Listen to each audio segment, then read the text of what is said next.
شیخ اظہر اقبال صاحب، سر آپ سے میں یہ سوال کرنا چاہوں گا کہ صحبت کے حوالے سے بھی ضرور بتائیے گا ہمارے ناظرین کو صحبت کتنی ضروری ہے. ابھی شیخ صاحب نے آیت تلاوت کی، آئی والذین آمنوا اتقوا اللہ وکونوا مع الصادقین، یعنی قرآن بھی مسلمانوں کو، مومنوں کو صحبت کی طرف لے کر جا رہا ہے کہ آپ سچوں کے ساتھ اپنے آپ کو شامل کر لو، ان کے ساتھ رہو زندگی میں. بتائیے گا کہ اس کے اثرات کتنے ضروری ہیں.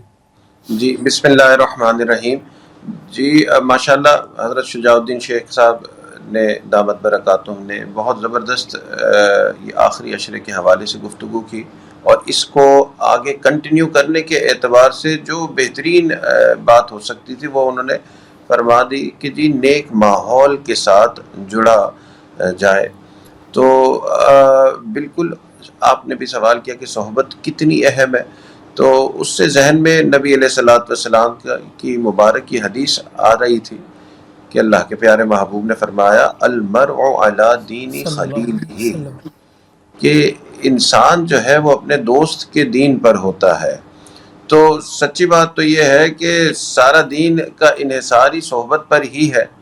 اس لیے رمضان المبارک میں جہاں ہم انفرادی عبادات کی طرف، آخری عشرے میں بھی عبادات کی طرف ہماری رغبت ہے، مگر اس کے ساتھ ساتھ آخری عشرہ جو ہے اس میں اگر ہمیں نیک صحبت میسر ہو جائے جو کہ اس رمضان کے بعد تک ہمارے ساتھ رہے، تو اس سے زیادہ بڑی اور اس سے زیادہ اہم بات نہیں ہو سکتی ہے پوری زندگی کو نیکی پہ لانے کے لیے. تو سچی بات تو یہ ہے کہ اصل چیز ہی نیک صحبت ہے، اور نیک صحبت سے ہی انسان کو اللہ کے یہاں رتبہ ملتا ہے.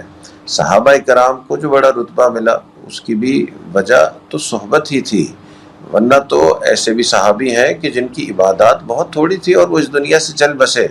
آج شاید ایسے لوگ مل جائیں گے جنہوں نے شاید کچھ صحابہ سے زیادہ عبادت کی ہو، مگر صحبت ایسی تھی کہ اس امت کا اس بات پہ اجماع ہے کہ اس سے زیادہ افضل جماعت کوئی نہیں ہوگی.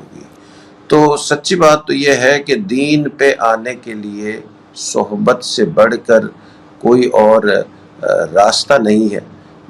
ذہن میں حضرت اقدس تھانوی رحمۃ اللہ علیہ کا ایک قول بھی آ رہا ہے، اور بڑا سچی بات تو یہ ہے کہ اکابرین نے اس پہ بڑی مبالغہ آرائی کی ہے صحبت کے حوالے سے. حضرت نے فرمایا کہ جس کا کوئی شیخ نہیں ہے اس کا شیخ شیطان ہے. تو اللہ کو شکر ہے شیخ شجاع الدین صاحب یہاں موجود ہیں، تو کوئی شیخ موجود ہے یہاں پہ، تو دو شیوخ میرے ساتھ موجود ہیں یہاں پر ماشاءاللہ.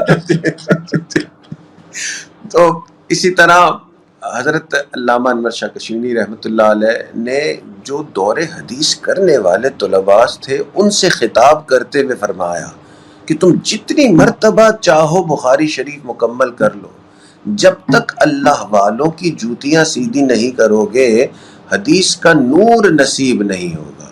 تو اس کا مطلب یہ ہے کہ جی نیک صحبت جو ہے یہ ہر چیز، مطلب نیکی پہ آنے کے لیے اس سے بڑھ کے اور کوئی راستہ نہیں ہے. تو جہاں رمضان المبارک میں ہم عبادت کی طرف توجہ کر رہے ہیں، اس طرف بھی توجہ کرنے کی کہیں نہ کہیں ہمیں نیک صحبت، نیک گروہ مل جائے. جیسے کہ حضرت علی میاں رحمۃ اللہ علیہ کا قول بھی ابھی نقل فرمایا ہمارے شجاع الدین شیخ صاحب دامت برکاتہم نے، کہ نیک صحبت جو ہے وہ سب سے اہم ترین چیز ہے. تو اس رمضان المبارک میں ہمیں کوشش کرنی چاہیے کہ رمضان کا اعتکاف بھی کیا جائے، اعتکاف کے ساتھ ساتھ نیک لوگوں کو ڈھونڈ کر اس اعتکاف میں وقت گزارا جائے، تاکہ رمضان تک نہیں یہ محدود ہو یہ صحبت، بلکہ رمضان کے بعد بھی اس صحبت میں ہم آگے بڑھیں. جزاک اللہ.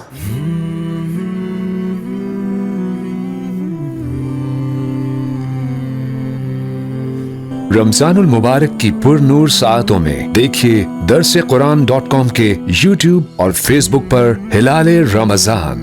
سوشل میڈیا پر سب سے قدیم اور سب سے ریلائبل برانڈ www.درسقرآن.com.